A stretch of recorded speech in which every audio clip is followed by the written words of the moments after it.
आपका introduction educational qualification और MBBS journey के बारे में सर थोड़ा बताइए। My name, all of you know, is SM Mishra. I did MBBS, MS in General Surgery, and MS in Orthopedic Surgery from Darbhanga Medical College, which was a premier medical college in India. And I did my fellowship from Edinburgh. I also did ECFMG. In those days, US Melly was known as ECFMG. And I was not sure that I will go to the United States of America. But because it was a fashion to take the exam, so I took it. And I had a qualifying marks. Permanently, I was qualified to enter United States of America. I worked in the United Kingdom for about 4 to 5 years as a registrar. And my tenure in the United Kingdom was very fruitful because of two reasons. Number one, I had a chance to meet great personalities and chance to work with them. I worked with Professor Ivor Lewis, who was a chest surgeon to King George VI. He was retired, but he used to come in my hospital after retirement once a week to operate and do chest surgery. I had the great privilege of assisting him. And then I had training under the great colorectal surgeon, Sir Alan Parks. Quite a large number of rectal operations are named on him. Then I have also worked with John Hadfield, who is known for the breast surgery operations, the Hadfield operations. And secondly, though I was I think I was among only one or few Indians or non-whites, I would say. Still, because I was very, very conversant with the regulations, and people were very impressed by my, what should I say, a lawyer's acumen. So I was unanimously selected as the chairman of the doctors committee, and I became shop steward of the BMA for Northeast region. So everybody knew me there. MBBS life में आपका कुछ ऐसा घटना घटा हो जो कि आप अगर आज के दिन याद करते हैं तो आपको मतलब हंसी लगती हो कि ऐसा क्यों हुआ था उसमें? Well, I must tell you that I took medical career on the insistence of my father. I wanted to have some other professions like law or the administrative services, things like that, because I knew that the medical profession takes a very long time. But my father always wanted to make his son a doctor, and ultimately I had to succumb to his persuasions. So I joined medical college, Darbhanga Medical College. When I joined Darbhanga Medical College, it was full of great teachers. And there used to be inter-MBBS, where only 3 subjects were taught. It was very different from your time. There were only 3 subjects. The biochemistry was a part of physiology. And so anatomy, physiology, and biochemistry were taught, and examinations were taken. And from 3rd year, you get the pathology, forensic medicine, and other subjects, along with medicine, surgery, gynae, and pediatrics, things like that. So when I joined, Uh, when I joined, I started reading the Samson Wright's book on physiology, and I had great difficulty in understanding because the first few chapters, unfortunately, were very tough. So my uncle suggested me, who was chief of hematology, Dr. Jagdish Mohan Mishra, that you go and meet the most knowledgeable person in this medical college, nationally known, Professor S.M. Ghosh. So like a first year fool, not understanding the gravity and the dignity of the head's chair, I entered his room. But to my utter surprise, we were few students though, but he knew my name. He called me SM. What brings you here? Then I told him that I don't understand biochemistry. He told me that is nothing unusual. Most of the people don't understand biochemistry. Then I persuaded him to guide me. After persuasions, he agreed, and I can never forget his contribution. And the whole thing was very rewarding. I got 100% marks in biochemistry, both in the written paper and the viva. But I could not get the honors in physiology and anatomy. I missed honors by 1 or 2 marks in each subject. I stood first in the university. I was very disappointed because in those days teachers had in their position all the marks before them. So if I didn't get honors, they decided not to give me honors. I still cannot decipher the reason why I didn't get the honors. In spite of 2 of the teachers, they extremely praised me. I met my uncle, senior uncle, Professor Sri Mohan Mishra, who was the first FRCS in eye in India. In 1948 or 50s, he did it. He was a very great personality in ophthalmology, and he was nationally known. Only few days back, a month back, I went to for my eye checkup in Bombay, and I gave the old prescription of my uncle, and the ophthalmologist, they said, how do you know him? He was my uncle. You have got a prescription from a very reputed, very well-known and a scholarly man in India. I have heard his lectures in ophthalmology conference. His reaction was very peculiar. He said, look here, you get unnecessarily disappointed, you don't read and then claim to have honors and blame the teachers. You have to read harder.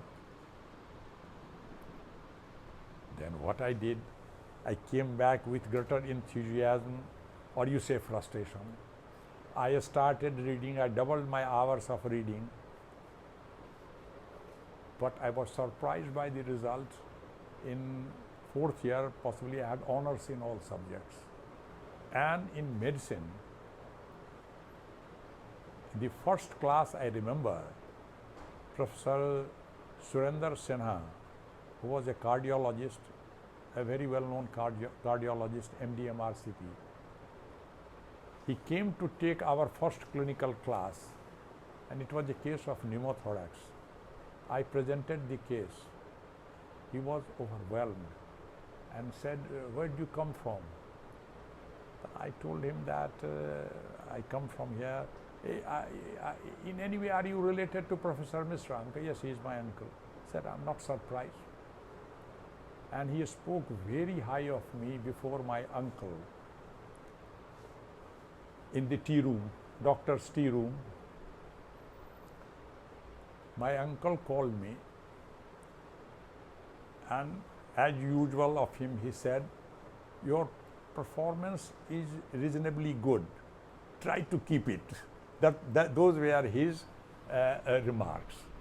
But when ophthalmology came in, he could not become my examiner because in those days, possibly is also true nowadays, that you can't be an examiner if your relative is there. So he refused examination.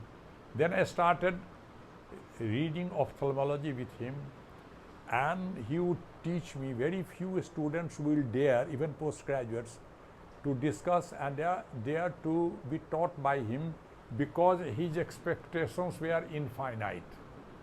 And he would never be satisfied by the knowledge, and he would say that you have to read more. But this time I volunteered.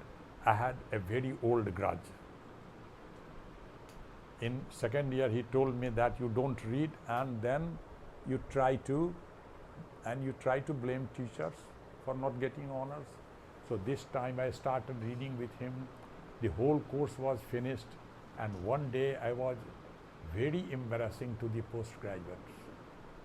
And the class was held in the outdoor, and Professor Sri Mohan Mishra was taking. I was also one of the students, undergraduate, sitting there. There were certain questions he asked about in ophthalmology. Postgraduates were unable to answer, so I answered those questions very nicely. He told me that you need not answer, this was for the postgraduates. Then I was called out and said, you don't come to these classes, you were a positive embarrassment to postgraduates.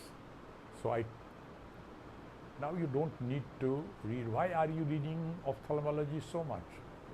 I told him that when I was in inter, I didn't get honors in physiology and biochemistry in spite of getting 100. And you told me that you need to read more, don't try to blame the teacher. You are a very senior professor. Now if you think that my study and performance is up to the honors standard, I will leave it. He said that you have taken my words very, very seriously. You see, that attitude you should grow. That if you don't get something, don't blame others. You increase your capability. And my classes with him were postponed. And I must tell you, because of the departmental rivalry, I had 1 mark less in ophthalmology, short of honors, though I had honors in other subjects. That was, I still remember. So, your source of inspiration, sir? My source of inspiration were some of the teachers who spoke so well, who were so knowledgeable, that I was thrilled and had a great desire to be equally capable like them. Then one fact I must tell you, and which is a universal fact, that once you became the top boy,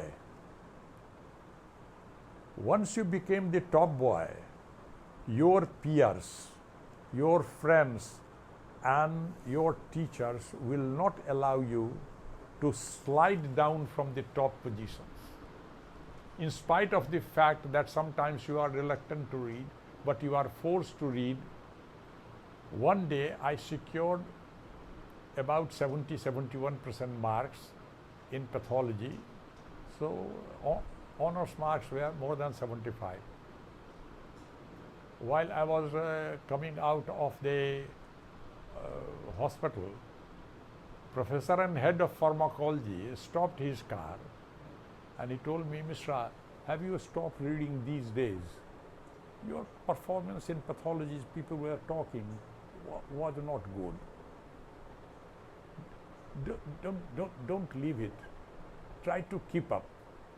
So you understand, you are not allowed to slide down from the top because of the teachers, your friends, your peers. So that kept me going. Sir ये जो जीवन काल रहा sir आपका, इन जीवन काल में sir जो बहुत बड़े पर्सनालिटी से बाहर इंटरनेशनल लेवल में जाते हुए जो आपकी मुलाकात हुई होगी सर, उनके लाइफ स्टाइल से सर जो आपने सीखा हो सर, एक्सपीरियंस आप शेयर करना चाहें sir? I must tell you, the great personalities I have met, they were very simple and they were very forgiving.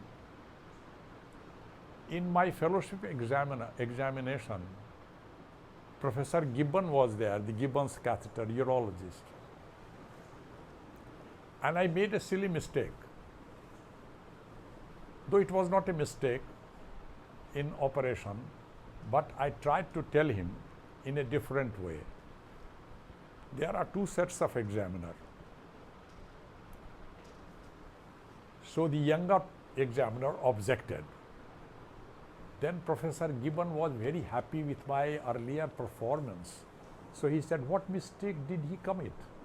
He has applied an extra tape, which was not needed. He has not harmed the patient. Therefore, I see no reason to be annoyed with him. He's a safe surgeon. And the younger person could not argue with this old Professor Gibbon.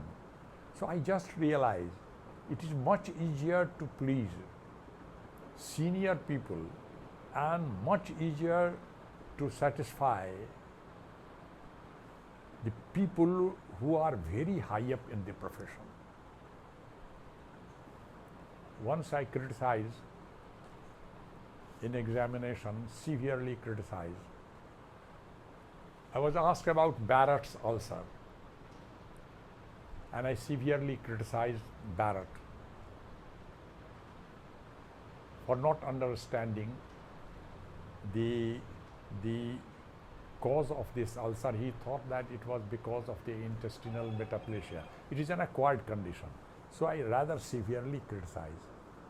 The other examiner told me that I have the pleasure of meeting Norman Gibbon. I was just stunned. And this person had, threw a childlike a smile on me. No, you are right. So it is always a pleasure to meet great personalities. They are very simple. They have no egos.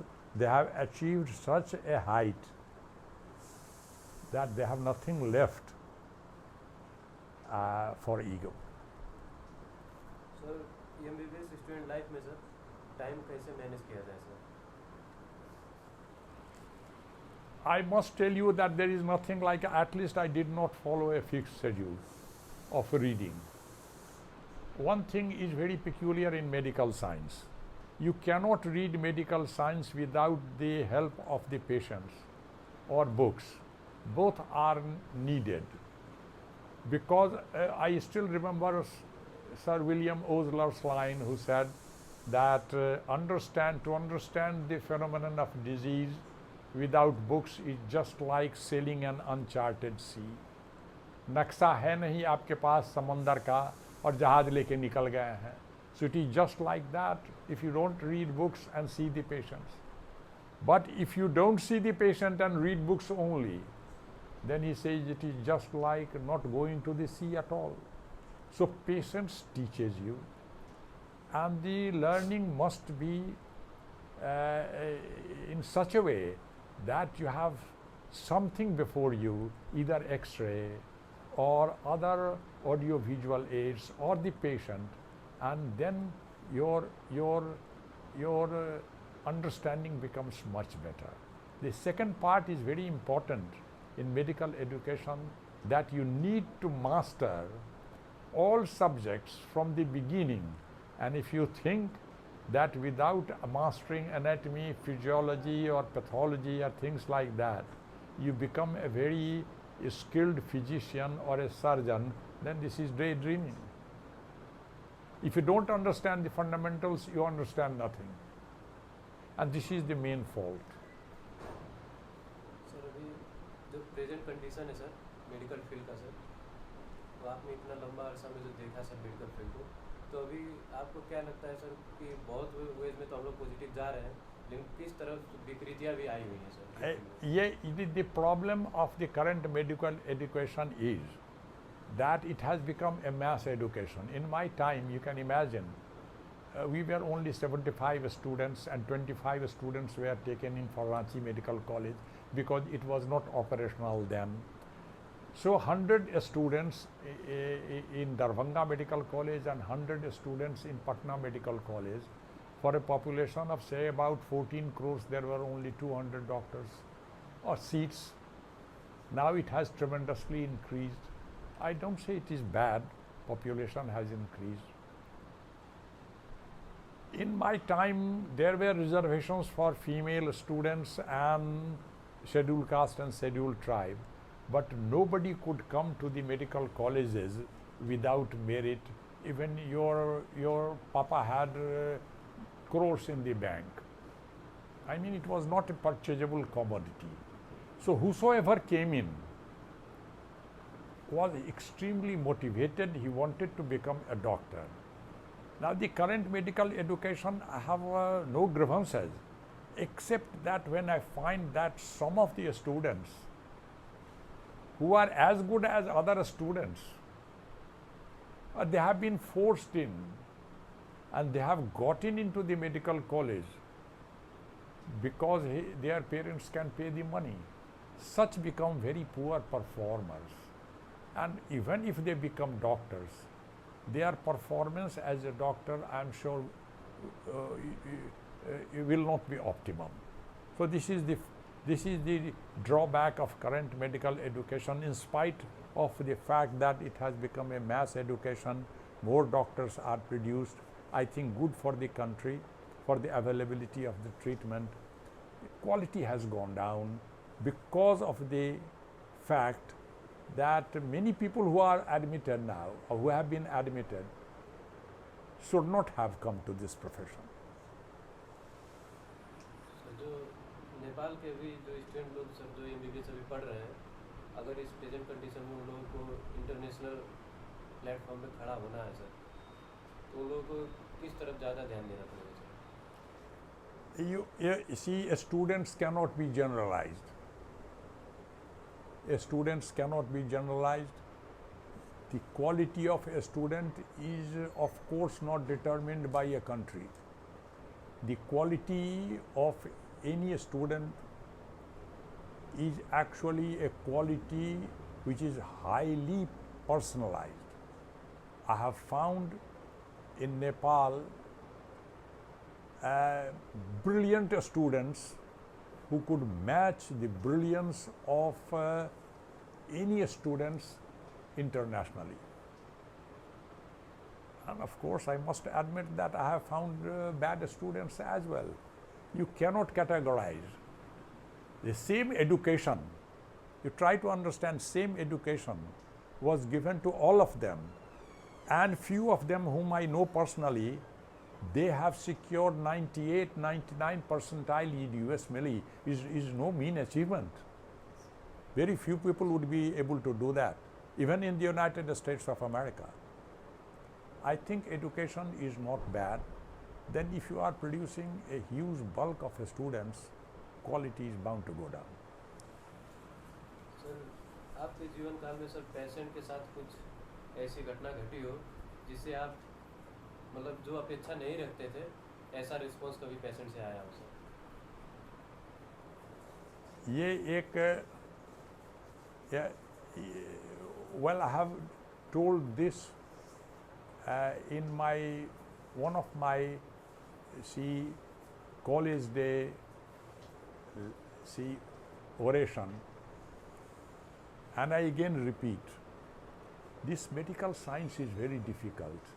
In 7th century, if my memory serves well, Hippocrates said that the art is difficult. The conclusions which we derive are fallacious. What appears is not the truth. This is all about the disease and diagnosis. The science is difficult. The time is limited. So these are the handicaps in medical science. Then you will ask me that why you say that people should practice and read medicine. This was actually discussed, it has been discussed in some of the old Sanskrit scriptures. A disciple asked why anybody should practice medicine and try to acquire knowledge. In Sanskrit, he is replied, that this art, nishphalam na jayet, this art will always produce fruit for a person who practices medicine. Why? At some place you will get money. At some places you will get fame. At some places you will get money and fame both. Even if you don't get anything, you have already acquired dharma by serving the humanity. So this is the only profession which is unfallible. Therefore, I tell you that the patience I have experienced many times.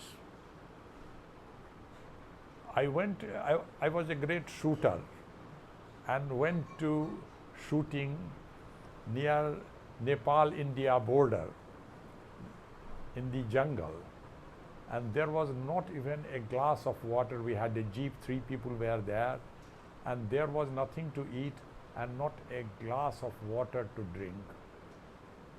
And then on that road there was a mud house, and I went near so that we could find a glass of water. When I stood there, suddenly there was a commotion. A female was there, she went in, but a male came out. And there was a commotion. He took out his shirt and cleaned the bench and said, "Dr. Sahab, you sit here." So I asked him, "Do you know me?" He said, "No, I cannot forget you, sir. I'm not going to give you a glass of water. I will give you the best thing which I have." He brought his cow's milk in 4 glasses, he stood there, and he told me that I was dying in the hospital and you saved me. I cannot repay your obligation, sir. And by giving milk, at least I am now very satisfied that you gave me opportunity to serve you. So don't you think that in any other profession, this sort of privilege one is unlikely to get? MBBS student में वो 5 गुण क्या होने चाहिए sir? मतलब जो MBBS एक medical student में ये 5 गुण होने ही चाहिए, आपको क्या लगता है? It's very difficult to say that what attributes you should have. The ideal attributes are very difficult to achieve, I must tell you. One thing I must tell you, that in medical profession, I have noticed that out of all qualities, knowledge is required. How can I say that you don't be a knowledgeable person, or you should be sincere? But one attribute which excels all attribute is that this is called politeness and sympathy to your patients and to the attendants. You will ask me why. The reason is very clear cut. When he is ill, the patient's attendants are extremely charged. They have a sort of fear that they are going to lose son, brother, wife, father. So there is a very emotionally charged crowd that you have before you. They not only need your sympathy, they need more sympathy that you can give. In that case, and for you, unfortunately, you have been donating sympathy from the morning, afternoon, and in the evening. Further sympathy is required. You are not only bored, you are agitated, and you start using harsher words. I think if you are able to understand the viewpoint of the patient and be polite and sympathetic to them, half of their ailments could be cured. I mean, nobody can cure an incurable disease. It is drugs, they cure you. It is your diagnostic skill. But I must tell you one thing. The patient attendance and the patient becomes very happy and consoled if you give them sweet words and reassure them that nothing will happen to you, we will treat you well. This is the one thing that every doctor must develop. पढ़ रहे हैं sir MBBS, तो जैसे रविंस हो गया sir, जो बल्कि books है सर, उसको पढ़ने का बेस्ट तरीका आपके हिसाब से क्या हो सकता है सर? कैसे हम लोग को ऐसे बड़ी बुक्स को अप्रोच करना चाहिए sir? This is a difficult question because the syllabi are such that you are required to know most of the things. But it is the job of the teacher and your analytical mind. If you are in touch with the teachers will tell you. There are 3 grades of knowledge that every student must know. One is that one must know, which I call creamy knowledge. कोई student 4 kilo दूध नहीं P सकता है, लेकिन 4 kilo का रबड़ी तो दिन भर में खिला सकते हैं. तो in that case, what you do, you ask your teacher. There are certain parts of the knowledge which you must know, because you will have great difficulty. Then second is that you should know, the second grade. If you have mastered that fundamental and the creamy layer of knowledge which you must know, then you try to master what you should know.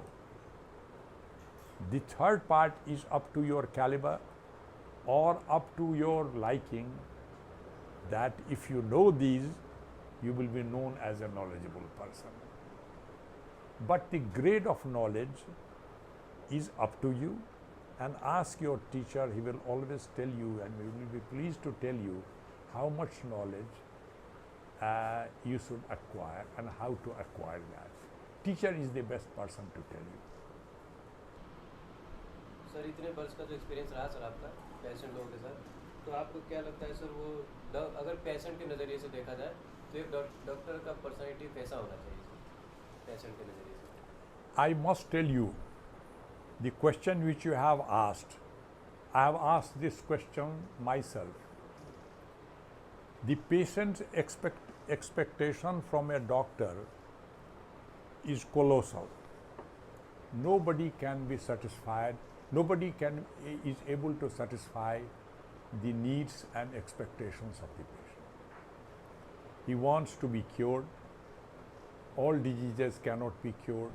He wants to be, even the diseases can be cured. He wants to be cured within a flicker of the moment. If you have done operation, they don't want any complication. There is no operation which has no complication. And suddenly they don't want the doctors to take money. So if you are in a private practice, if you don't take money, how do you survive? Even doctors also need money to have fridge, television, to educate their children, and for having food.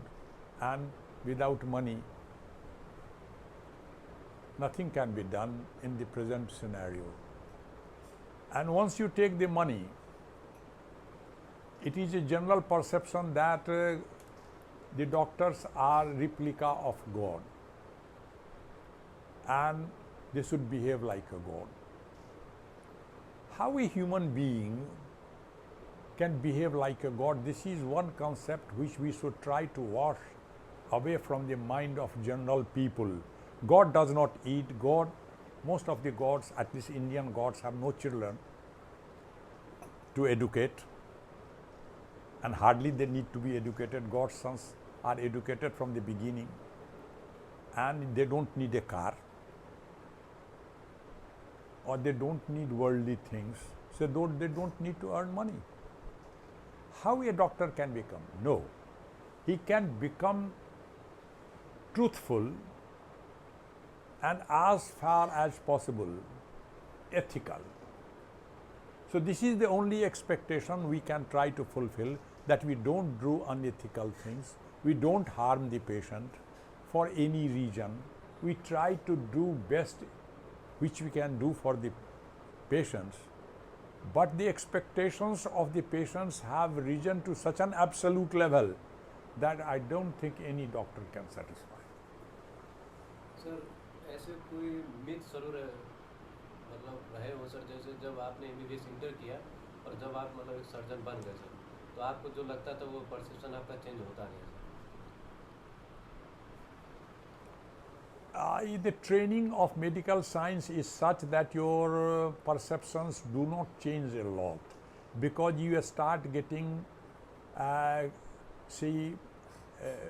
interactions with the patient in the clinical classes, and if you are regular in the wards and you take history and you present cases, then you know about that what is stored for you in future.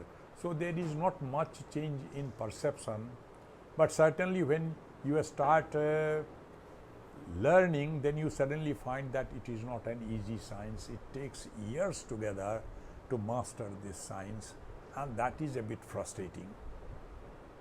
So what is the relation between sir God, medicine or doctors? Sir, I must tell you, nobody can define God. I have never met God. It is unlikely that I will encounter God when I am alive. The whole concept of God is very confusing and has been made confusing by large number of philosophers. But God, medicine and the doctors, I can simplify for your understanding. That with the patient, the relation between the patient and the doctor, there is nobody except God. I mean, if you are truthfully, you have done for him. The patient and the doctors there is nobody between them. I mean, think of the extreme submission from the part of the patient. Nobody will allow his father to draw a knife on his tummy. Will anybody? But they strip before you, they lie down, give you a concept that you open up my abdomen. Such submission and such faith imposed on you actually brings out, and actually it demands very great efforts from your side to keep up this faith of the patient in you. Sir आपने इतने साल sir research field में भी काम किया, आपको क्या लगता है सर जो हमारे साउथ एशिया में है जो रिसर्च का तरीका और जो बाहर है सर, इसमें क्या फर्क है sir? Now what this topic which you have asked, my opinion is very different from other people. I have discussed this in medical forums. Research is a very integral part of any science, including medicine. But think of one thing, the clinical science, the papers are being published. First of all, regarding quality of papers, the quality of paper requires a very great labor and sacrifice from the part of the worker. Now you must have time and you must have money and resources to do that. Now in clinical sciences, you must understand that all the time he is trying to improve his knowledge through the patients without writing paper. The brain is all the time writing multiple papers in your mind, and that is how you become a very skilled clinician after some time. Do they need to produce paper to get promotion? Everywhere they have to write papers. So there the whole literature is inundated by those repeat papers, the same researchers. It is because of the compulsion. He should be clinically examined, and of course he should be able to write a paper so that he can teach his students how to write a paper. The quality of paper, I must tell you, is very difficult to decide the quality of paper. I have read the history, and I tell you one or two things which you will understand. You must be knowing the name of Albert Einstein. He wrote about theory of relativity. The Nature, the most prestigious journal in science, editorial board, there are many Nobel laureates, rejected the paper that it is not fit for publication. Then he predicted in a lunar eclipse and gave a mathematical proof of his paper, which was verified by 2 European countries and America. There was a great uproar that he has by his calculation, mathematical calculation, and he was awarded Nobel Prize. Hans Krebs, the Krebs cycle, his paper was also refused, that it is all rubbish, bad, nothing, and he was awarded Nobel Prize. So therefore it is very difficult. I mean, it has taken 10 years to understand a paper, a monoclonal antibodies. The person, I think it was Milstein or something like that, the paper which they produced, nobody understood the value of. After 10 years, they understood the tremendous value that he has made the dream of say immunology true, and he was awarded Nobel Prize. So it is very difficult to decide the quality of the paper. One should try to do best. But regarding clinical sciences, it is the understanding of the science which is far more important than writing piles of paper only for publication. It is becoming now a medical junk. Sir, जो doctor के life में होता है sir, कभी कभी ऐसा लगता है कि हमने शायद इस पेशेंट को ट्रीट करने के समय और सर्जरी करने के समय शायद ज़्यादा ध्यान दिया होता है या खुद से गलती हो गई, वो जो गिल्टी कभी आ जाती है सर, उससे कैसे लोग डील कर सकते हैं sir? You try to understand this question which you have asked is a frequent occurrence. A doctor treats, operates, gives medicine, the best which he thinks. Under that frame of knowledge, the best treatment and the best operation that he does. Everything he does, there is little time to revise or to do something else. In that situation, he takes the best decision which he can take at that moment. Of course, many times this has happened with me also, that had I done this, it would have been better. But now you tell me, how do you become wise? You have to be wise before the event. How do you know? That is also a conjuncture. I think one should try and always try to analyze that was the alternative better. But one should not suffer from guilt sense. Sir, last question sir, जो MBBS अभी पढ़ रहे हैं sir, उनके लिए अगर आप कुछ सजेशन देना चाहें सर अभी प्रेजेंट में? The students who are reading MBBS, my best wishes for them, but I will implore them, beseech them that they don't waste their time. Medicine is not like reading literature or humanities which you read and write. It involves really treating a patient.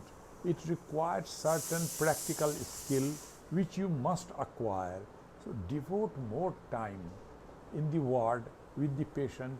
Even a small thing, if you learn. I'm really very dismayed to see students in 9th semester, they can't give an intramuscular injection, intravenous injection. They cannot set up a drip set and then cannot pass a Riles tube. I mean, they have got very little experience of practical knowledge. My time was different. We were not only doing that, we were really severely scolded by the senior if we fail to do the regular dressings of the patient, the care of the patient, so we are much better skilled. This I would like all MBBS students to acquire a skill. I mean, you can't learn swimming by reading books. You have to go to the water. Go to water to learn swimming. You have to be in water. You can't learn practice of medicine, IV injections, the airway management just by reading books. You have to do that, and this is lacking. More efforts are required.